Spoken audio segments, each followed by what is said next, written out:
Stop Eating Ukraine. Перестаньте есть Украину. Под таким названием в Киеве открылась первая выставка российского оппозиционного художника Саввы.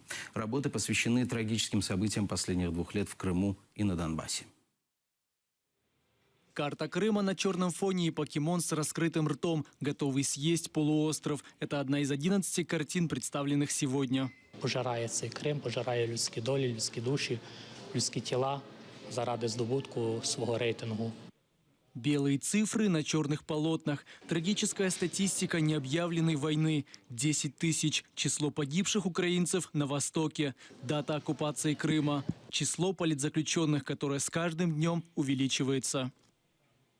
Порізно ці факти були всі відомі, а коли вони зібрані разом, вони так посилюють один одний і виходить тоді таке враження, сумно, що зараз у нас така є ситуація, в країні це воно є. Продивляючись полотна, ще раз осмислюємо все те, що відбувається, ще раз ми розуміємо весь трагізм, який відбувається в долях, в життях нашої нації.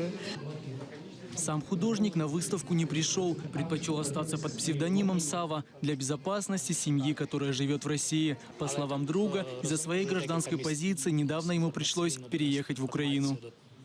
Він здавна займається різними рядом активних дій на території Росії проти путінського режиму.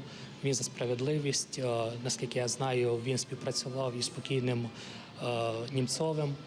На презентации не протолкнуться. Небольшой зал вместил в себе более 100 гостей. Среди пришедших и лидеры крымско-татарского народа.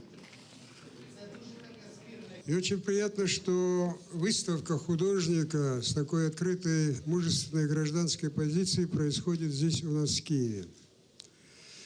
Я надеюсь, что таких людей в России будет много. И наступит день, когда мы поедем в Москву на його виставку в Москві. Він намагається знайти в цій темряві якийсь вихід.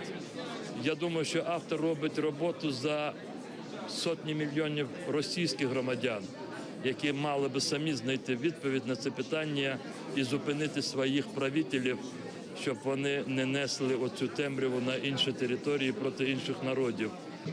Средства от продажи картин художник жертвует семьям политзаключенных, которые сидят в российских тюрьмах. Вартість кожного полотна 5 тисяч. Гроші будуть спрямовані в організацію, яка займається політв'язнями. Їх наразі вже більше 25. Выставка продлится до 28 июля. Исмаил Газиев, Эльдар Сеттаров, Заман, АТР.